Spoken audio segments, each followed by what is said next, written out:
After months of speculation, Donald Trump says he knows whose vice presidential selection will be.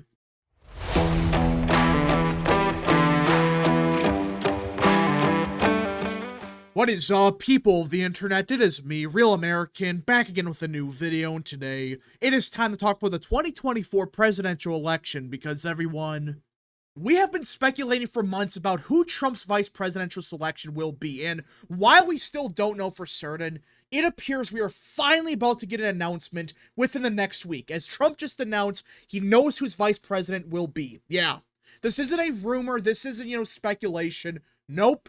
Trump has announced, yeah, I know who my running mate will be, and more than likely, that selection will be attending the upcoming presidential debate. Now, before I continue with today's video, I hope you enjoy these type of videos. If you do, smash the like button down below, subscribe, share with your friends, hit that little bell, follow the social media accounts in the description down below, and of course, join the channel today. Again, folks, all support is greatly appreciated, and yeah. Now, let us get into it. Former President Donald Trump said on Saturday that he knows who his vice presidential pick will be, and gave a clue about his or her likely debate night plans. Yep, right from Trump. This isn't just a rumor. This isn't, oh, he said, she said, he said that they heard Trump might pick someone this week. Nope, right from Trump himself. It sounds like he finally made his decision. Now, this is Trump we're talking about. Theoretically, he could change his mind within the next, 48 hours. Who knows? But it sounds like more than likely, yeah, he finally made his decision. When asked by NBC News during a Philadelphia campaign stop whether he has decided on his vice presidential pick, Trump responded, in my mind, yeah, adding that the person will most likely be at Thursday night's debate against President Joe Biden. Yep, right from Trump.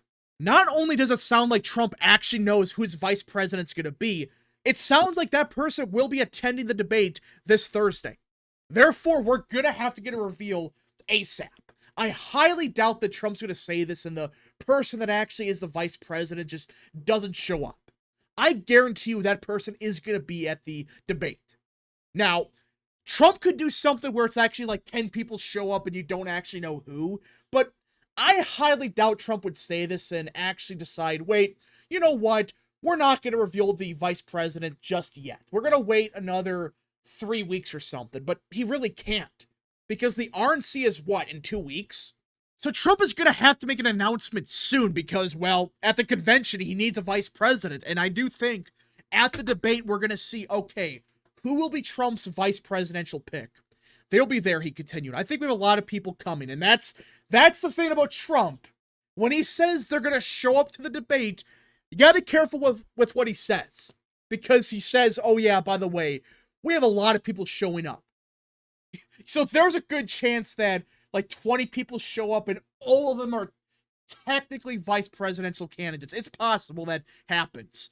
So we may not know exactly at the debate who's the vice president, but I would expect that, okay, we're gonna get an announcement like on Wednesday or something. We just have to. There's no way that he waits till like right after the debate. You would think, okay, right before the debate, we're gonna get some kind of news as to who is the vice president. Trump said that nobody knows his choice yet, and yeah, I would assume so. This is Trump we're talking about. This is the guy that, even back in 2016, no one actually knew who his pick was gonna be for vice president, and it sounds like, yeah, the same thing is occurring. We may have finalist, but no one actually knows who's going to be his pick. NBC News has previously reported that Trump is zeroing in on Doug Burgum, J.D. Vance, and Senator Marco Rubio as possible top contenders for the slot. Now, it could still be someone like Ben Carson, someone like even Tim Scott, but I have a gut feeling that it's going to be one of these three. Now, I think J.D. Vance is kind of that's not real. And there's 3 reasons why. 1, he hasn't been in the Senate that long. I mean, for 2 years, and that's it. That's going to be our VP pick, someone that hasn't been in the Senate for that long. It's like, okay, maybe he's good on the issues, which he is, but I don't think he has the experience in the Senate to warrant a vice presidential selection. Now, you may argue, well, Obama was in the Senate for, 4 years? But he served in the state legislature for, 10 years or something. You're talking about a pretty big jump. And you're just kind of wasting Vance in the VP slot anyways. It's like, okay, in the Senate, he can actually do something, but as vice president, what does he do? He's just gonna sit in the White House doing nothing all day? It's like, yeah, no. Well, let's not waste JD Vance on that position. Plus, and this is the second big reason, you're gonna end up with, like, John Kasich or Matt Dolan as a senator. I guarantee it. You're talking about Mike DeWine. He's gonna pick a complete rhino to replace JD Vance. And you're talking about, what, a 2-seat majority? With already dealing with Lisa Murkowski and Susan Collins? I honestly do not want to deal with that, because you're talking about a complete disaster waiting to happen. Now, again, I like JD Vance on the issues. I think he has a future. I really do. But for now, it's like, he doesn't have the experience. He really, it will not do anything. He's going to waste his talents as the VP. Now, to be fair, I guess, you could argue, well, actually, that him being the VP all but guarantees he's going to be the nominee in 2028. I guess that's a possible theory, and I would support that idea, but it's still not 100% guarantee. And the third biggest reason I think this is a dumb move to pick Vance, again, I like the guy, but what does he add to the ticket? Honestly, what? He's a MAGA Republican, so is Trump. The voters that Vance appeals with, they're already voting for Trump. At least with Burgum, he adds something to the ticket because it appeases the more generic conservative voter. The ones that may not like Trump's attitude on stuff, but, they may like Doug Burgum or something. That's just an example. And with Marco Rubio, he's not only Hispanic, he's a Catholic, and he's been in the Senate for like 12 years or I should say 14 years, and he's gotten better on the issues. I really think Rubio is the best overall pick of these three. Again, I have nothing against Burgum, but I think right now Rubio of these three is the best overall pick.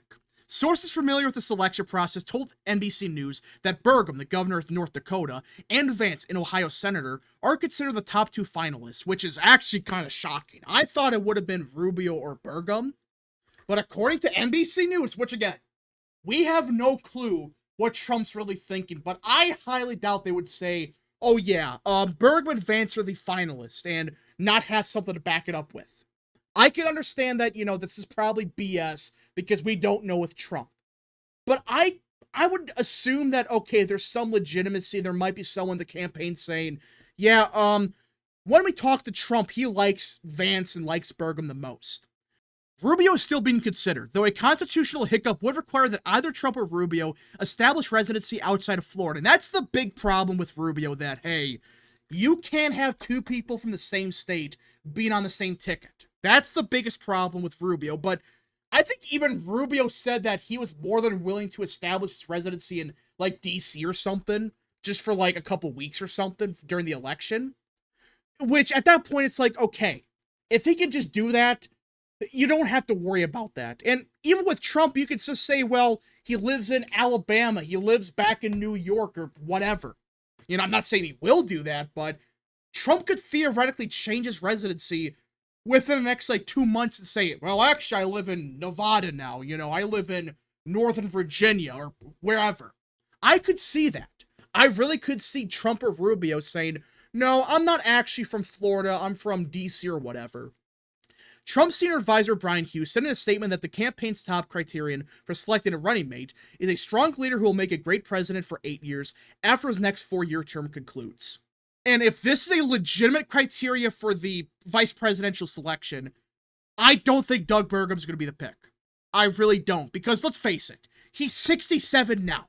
Now, Trump is going to be 78 when he wins, or if he wins. Let's just say he does. He's going to be, 78? Or he is 78 right now.